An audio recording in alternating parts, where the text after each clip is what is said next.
Menghitung varians dibagi menjadi dua. Yang pertama varians pendapatan, yang kedua varians beban. Varians pendapatan. Dalam bagian ini dijelaskan mengenai bagaimana menghitung varians harga, volume, dan bauran yang berisi varians harga penjualan, varians bauran dan volume, varians bauran, varians volume, yang terakhir penetrasi pasar dan volume industri. Biaya tetap. Biaya tetap adalah varians antara biaya tetap aktual dengan yang dianggarkan didapat dari pengurangan, karena biaya-biaya ini tidak dipengaruhi baik oleh volume penjualan maupun volume produksi. Yang kedua, biaya variabel. Biaya variabel adalah biaya yang bervariasi secara langsung dan profesional dengan volume. Biaya produksi variabel yang dianggarkan harus sesuai dengan volume produksi aktual. Volume yang digunakan untuk menyesuaikan beban produksi variabel yang dianggarkan adalah volume produksi, bukan volume penjualan yang digunakan dalam menentukan varians pendapatan. Varians dalam praktik dibagi menjadi 5. Yang pertama, periode waktu dari perbandingan. Perbandingan antara anggaran tahunan dengan perkiraan kinerja aktual 1 tahun penuh menunjukkan secara dekat manajer akan memenuhi target laba tahunan. Yang kedua, fokus pada margin kotor.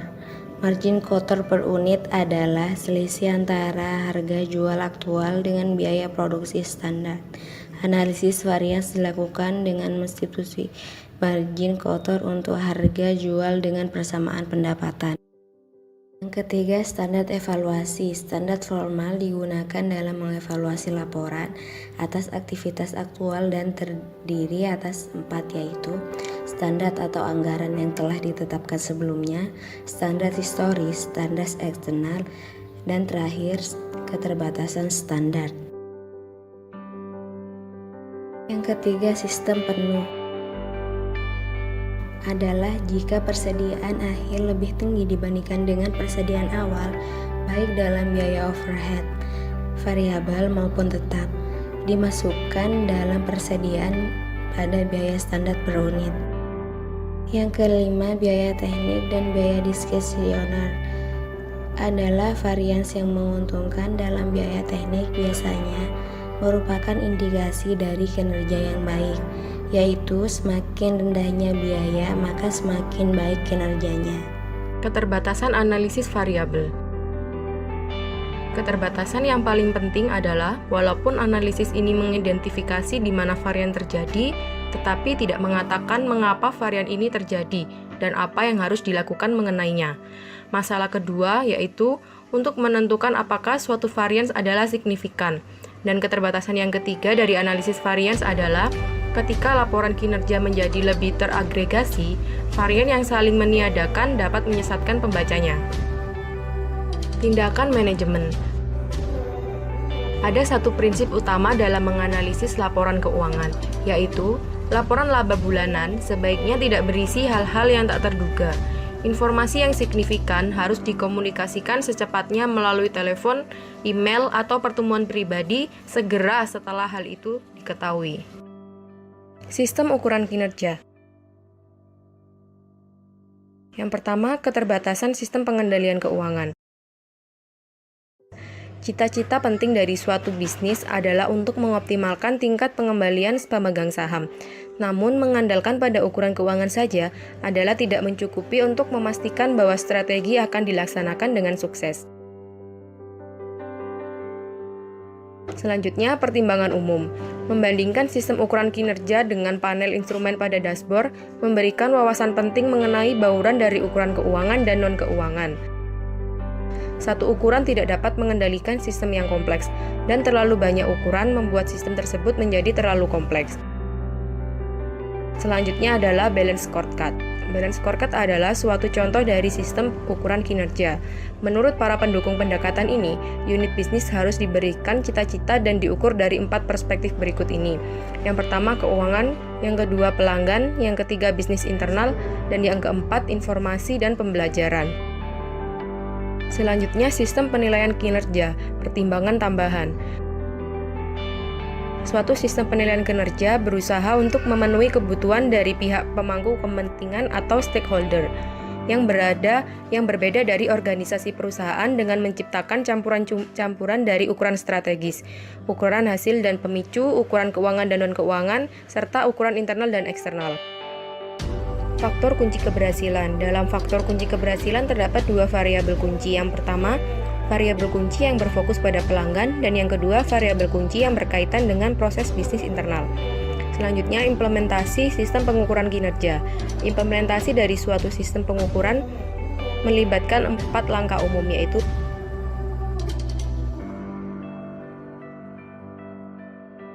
mendefinisikan strategi, yang kedua mendefinisikan ukuran-ukuran dari strategi, yang ketiga mengintegrasikan ukuran-ukuran ke dalam sistem manajemen, dan yang keempat meninjau ukuran dan hasilnya secara berkala. Selanjutnya, kesulitan dalam mengimplementasikan sistem pengukuran kinerja. Yang pertama, korelasi yang buruk antara ukuran non-keuangan dengan hasilnya. Yang kedua, terpaku pada hasil keuangan. Yang ketiga, ukuran-ukuran tidak dapat diperbarui. Yang keempat, terlalu banyak pengukuran. Dan yang kelima, kesulitan dalam menetapkan trade-off.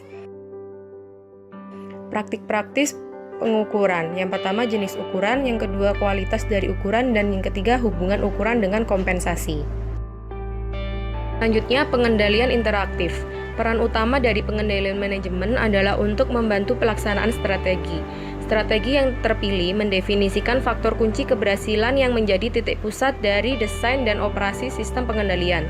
Hasil akhirnya adalah implementasi strategi yang berhasil. Dalam industri yang mengalami perubahan lingkungan yang pesat, informasi pengendalian manajemen juga memberikan dasar untuk memikirkan strategi yang berhasil. Selanjutnya terdapat contoh kasus.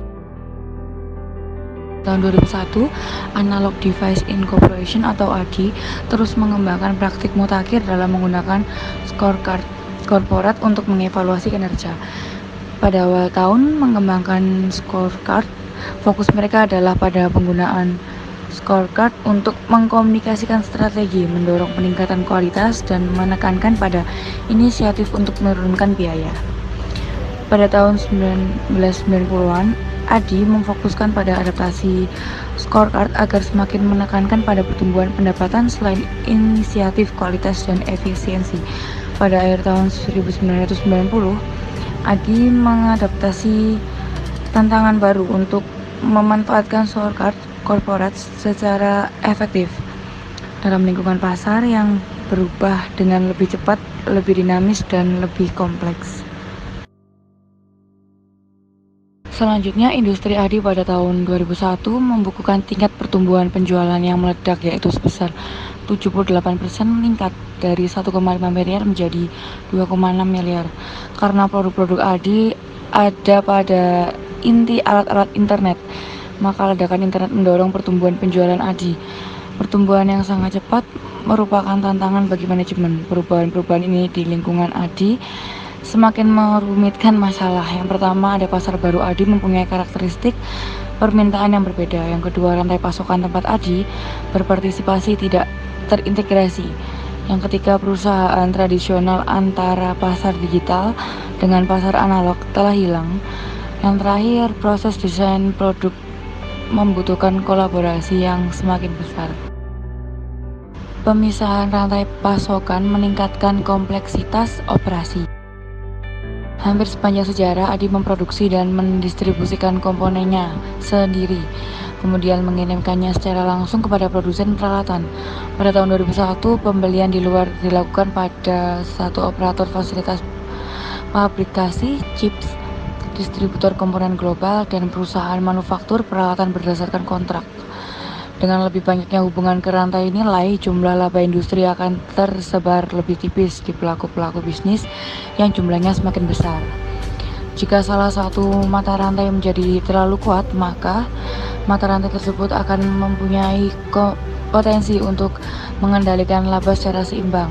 Akhirnya, struktur baru dari rantai pasokan mempunyai implikasi terhadap manajemen permintaan.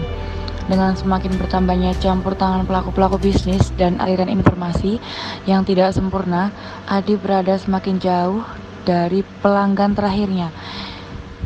Ini berarti informasi yang kurang akurat dan tidak tepat waktu untuk dijadikan dasar dalam memprediksi permintaannya. Dominasi sirkuit digital menciptakan persaingan baru. Ketika sirkuit digital terintegrasi terus-menerus, biayanya sepanjang tahun 1990-an, perancang komponen semakin meningkatkan sistem sirkuit analog. Akibatnya, dalam banyak aplikasi, proses pengubahan sinyal analog ke digital dan mengubah sinyal digital kembali ke analog merupakan tugas yang paling penting dari produsen komponen dengan keahlian analog. ADI telah membangun kekuatan dalam pemrosesan sinyal digital sehingga dapat menawarkan produk solusi lengkap yang serupa. Produk dikembangkan secara kolaboratif karena semakin meningkatnya tekanan dari siklus hidup produk yang lebih pendek. Kecenderungan lain pada bisnis ADI adalah kebutuhan yang semakin meningkat akan pengembangan produk yang kolaboratif dan terintegrasi. Strategi ADI pada tahun 2001, ADI masih beranggapan bahwa kekuatan terbesar perusahaan terletak pada inovasi dan desain produk. ADI juga merencanakan untuk fokus pada peningkatan permintaan atas produk yang sudah ada.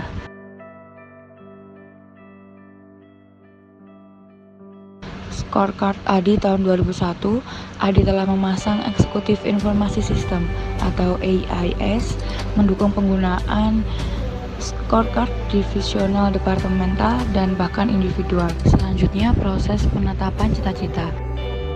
Dalam usaha scorecard awal perusahaan pada tahun 80-an, ADI telah menetapkan cita-cita untuk banyak metrik melalui perhitungan perbaikan half-life, yaitu waktu yang dibutuhkan untuk mengurangi tingkat barang cacat atau penundaan sebesar 50%. Lebih lanjut lagi, penetapan half-life yang sesuai membutuhkan satu pengalaman dan bisnis ADI berubah dengan cepat dengan semakin pendeknya siklus hidup produk. Banyak proses baru dan inovatif, tidak hanya itu, banyak proses ADI sekarang terintegrasi dengan mitra rantai pasokan perusahaan, sehingga semakin sukar bagi perusahaan untuk memprediksi kerangka waktu yang realistis untuk perbaikan. Pertanyaan: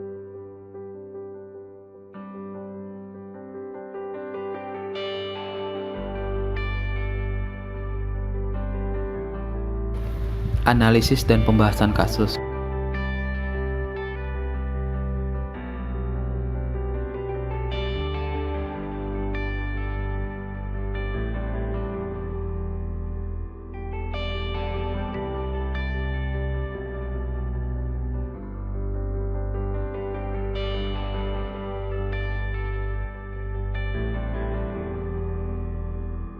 Kesimpulan: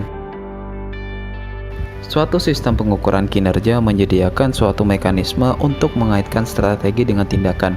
Sistem tersebut beroperasi berdasarkan asumsi bahwa ukuran-ukuran keuangan saja tidak cukup untuk mengoperasikan suatu organisasi dan bahwa perlu diberikan perhatian khusus pada pengembangan ukuran-ukuran non-keuangan yang canggih. Scorecard menggunakan beragam jenis ukuran yang berbeda termasuk hasil dan pemicu, keuangan dan non-keuangan, serta internal dan eksternal. Peran utama dari pengendalian manajemen adalah untuk membantu melaksanakan strategi yang dipilih.